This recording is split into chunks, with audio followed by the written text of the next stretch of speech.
Have you ever struggled to take quality information away from a book?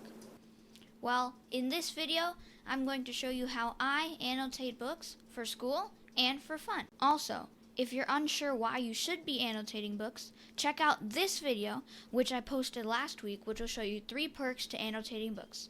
Alright, welcome back to For a Rainy Day, and let's get started. Alright, so first, let's go over the markings that I use for annotating. And later in the video, I'll show you guys an example. So I will go in order from the markings that I use the most to the markings that I use the least. Alright, so first, the marking that I use the most is going to be the underline. Whenever I come across something important in the book, I underline it. This way, when I'm looking back over the chapter, I can quickly scan for underlined parts and I know that anything underlined is important. Okay. Now, the second most common thing you'll see in my annotations is the subscribe button. Oh, sorry, back to the script.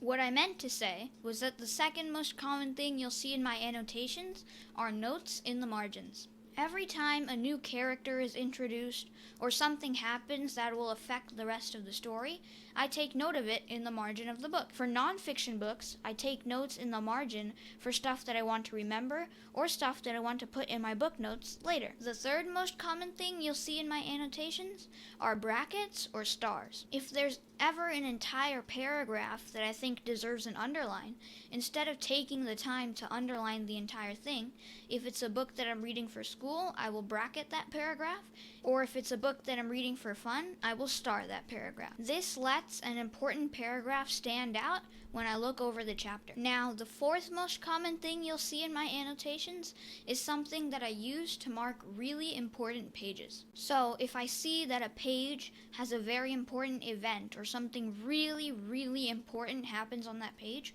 I will draw a long line at the top of that page. So if I ever need to refer back to that page for school, I can quickly flip through all the pages of the book and look for that line at the top of the page. Now that we have gone through all the symbols, let me show you an example.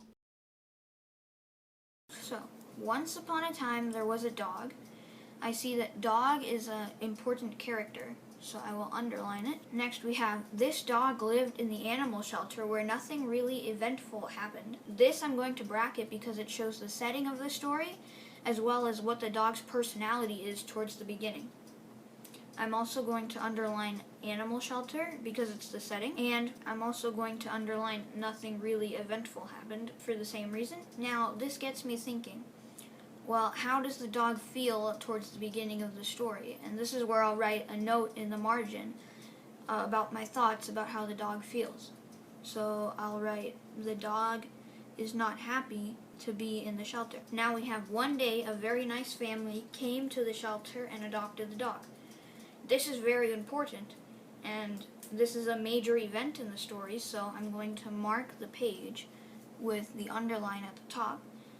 As well as family is technically a new character, so I'm going to underline family, and I'm going to underline adopted the dog, because that's what happened. Now we have the dog was happy.